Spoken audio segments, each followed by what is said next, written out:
비슷한 점이 워낙 많아서 내심 팬들은 박지수가 연홍계의 김연경으로 크길 바라는 마음이 없지 않아 있었을 것 같습니다. 하지만 아무나 김연경처럼 되나요? 안녕하세요, 레용입니다. 다가오는 25-26 시즌 박지수 선수가 다시 WKBL로 복귀한다는 기사가 4월에 공식적으로 발표되었는데요. 인터뷰에서 미국과 유럽을 모두 경험해보아서 후회가 없다는 말을 한 것으로 보아 박지수 선수가 다시 해외 무대에 도전하는 일은 이제 없을 것이라고 짐작을 해봅니다. 그래서 오늘 해볼 얘기는 박지수의 해외 도전은 실패 or 성공?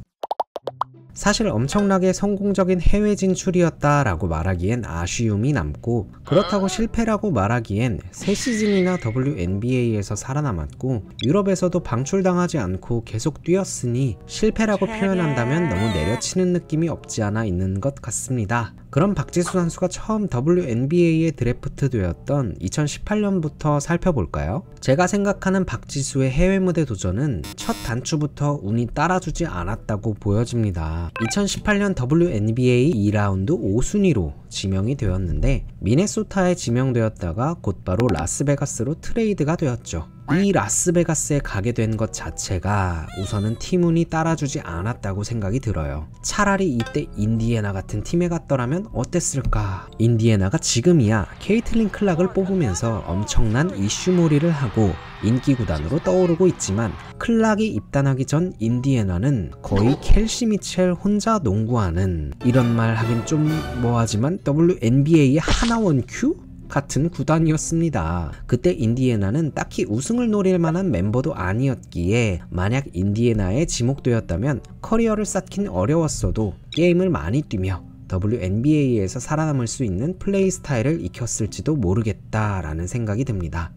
라스베가스에서도 루키 시즌은 괜찮았습니다. 당시 드래프트 1순위로 에이자 윌슨이라는 팀의 거의 10년을 책임질 만한 코어 빅맨 선수가 이 팀에 오게 되었는데, 윌슨이 파워포워드 포지션에서 박지수는 센터 포지션에서 게임을 뛰게 되었습니다. 이때 에이자 윌슨의 활동 반경은 주로 안쪽이었기에 박지수는 센터 수비를 하면서 동시에 외곽 지원을 통해 아주 쏠쏠하게 활약했습니다. 그때 라스베가스의 다른 빅맨이 캐롤린 스워드라는 선수였는데, 캐롤린 스워드도 나쁘지 않았지만 팀이 당장 성적을 낼 만한 전력이 아니었기에 어린 박지수에게 출전 시간도 많이 부여했고 실제로 뛰면서 점점 더 나은 활약을 보여주었습니다. 선발로 출전한 경기도 꽤 되었으니까 어느 정도 실력을 인정받았다고 봐도 되겠죠. 그러나 2019년부터 박지수의 입지는 급격히 줄어들게 되었습니다. 당시 감독이었던 빌 레인비어가 에이자 윌슨을 뽑고 우승을 급하게 해야겠다 마음을 먹었는지 호주의 최고 빅맨이었던 2m 5cm의 리즈 캠베이지를 라스베가스에 영입했기 때문입니다. 기량적인 측면에서 이미 캠베이지는 한 경기 50점을 넘는 경기가 있을 정도로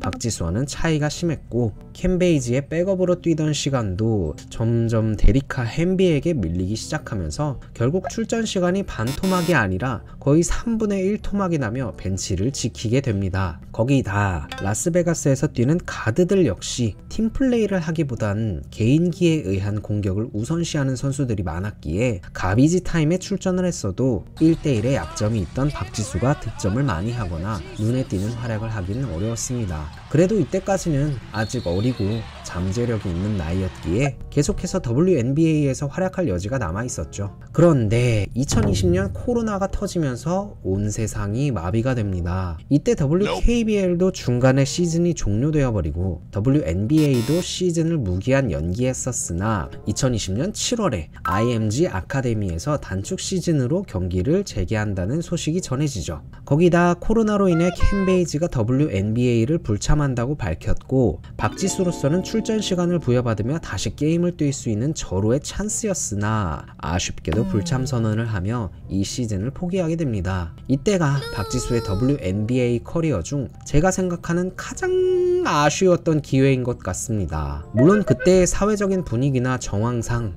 불참하는 것이 옳은 판단이긴 했으나 이때 만일 게임을 뛰었으면 가장 좋은 컨디션으로 많이 뛰지 않았을까 싶어요. 단축 시즌이라 경기도 많이 없었고 한 곳에서만 진행했으니 이동하는 체력적인 부담도 훨씬 덜했고 직전 시즌 WKBL을 우승하면서 생긴 자신감으로 좋은 활약을 하지 않았을까 싶습니다. 이때의 라스베가스는 켄 베이지가 불참하면서 캐롤린 스워드가 대신 그 자리를 메웠는데 스워드는 루키 시즌에도 박지수에게 자리를 밀린 적이 있기에 만약 박지수 선수가 2020년 WNBA에 조금 욕심을 냈었으면 어땠을까 하는 아쉬움이 남습니다.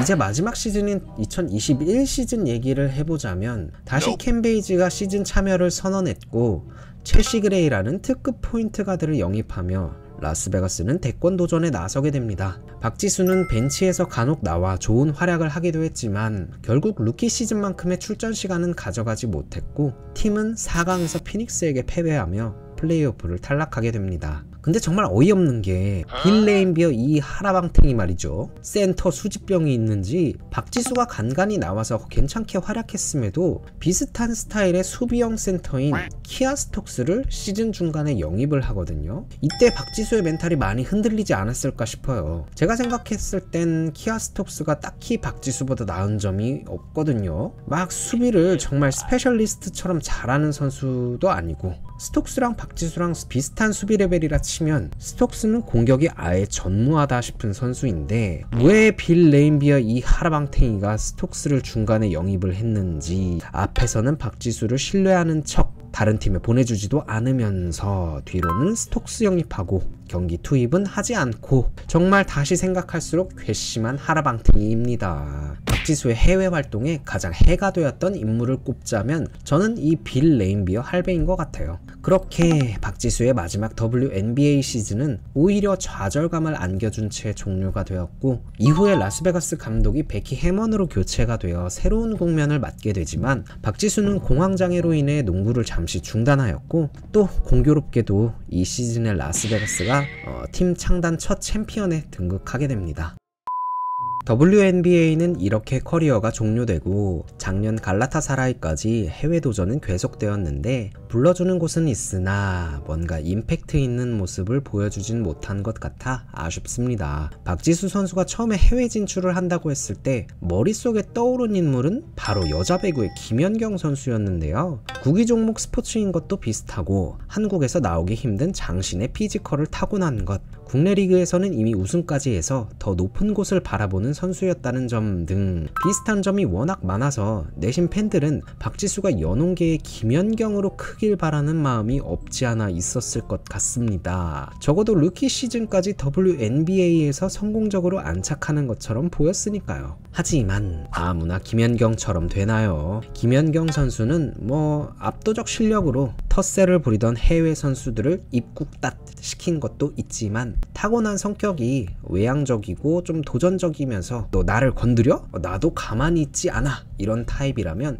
박지수는 갈등이 있을 때 적극적으로 부딪히기보다는 오히려 참는 스타일? 이번 튀르키예 리그만 봐도 경기가 끝나고 멘탈이 흔들렸는지 줄리 벤루가 오히려 박지수를 다독이는 모습이 카메라에 잡히기도 했고요. 본인도 스스로 내향형의 사람이라고 여러 인터뷰에서 얘기를 많이 했었는데 말도 안 통하는 환경에서 이런 성격은 갈등이 생겼을 때 되게 큰 스트레스를 받죠. 저도 사실은 약간 이런 성격이라서 뭔가 박지수 선수를 보면서 짠한 마음이 들기도 했습니다. 그래서 제가 말하고자 하는 결론은 무엇이냐? 박지수의 해외 진출은 성공 실패를 떠나서 박수받아 마땅한 도전이었다 라는 걸 얘기하고 싶네요. 아마 박지수 본인에게는 별로 좋지 않은 기억으로 남았을지도 모르겠어요. 그도 그럴 것이 꼭 잘 뛰고 있는 와중에 본인의 포지션에 새로운 선수가 중간에 영입되는 일이 있었으니 말이죠. 라스베가스에서는 키아 스톡스, 갈라타사라이에서는 리 유에루.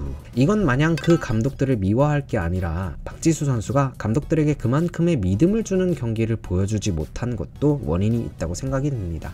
100%는 냉정하니까요. 하지만 그 우리가 바스켓 퀸이라고 찬양하는 정선민 현 하나원큐 코치마저도 벤치워머로 한 시즌밖에 살아남지 못한 게 WNBA였는데 박지수는 3시즌을, 거기에 루키 시즌은 출전 시간도 꽤나 많이 부여받으면서 뛰었고 한국 여자농구 선수 중에 그 누구도 해보지 못한 유럽 무대까지 밟았으니 새로운 길을 개척한 개척자 아니겠습니까? 실제로 WNBA 제안이 왔었던 우리은행의 전주원 코치, 그리고 외국 용병들이 입을 모아 해외에서 통할 가능성이 높다고 평가했었던 BNK의 변현아 코치, 모두 새로운 도전을 하기보단 한국에서의 안정적 선수 생활을 택했죠. 저는 안 해본 도전을 하는 사람은 굉장히 위대하다고 생각을 합니다. 기회가 있을 때 이런 새로운 도전을 하고 또 결과가 어찌되었든 본인이 후회하지 않을 정도로 뛰고 왔다면 저는 굳이 성공이냐 실패냐를 따지기보단 위대한 도전에 박수를 쳐주는 게 맞지 않나, 그렇게 생각을 해요. 멋지다 지수야, 장하다 박지수.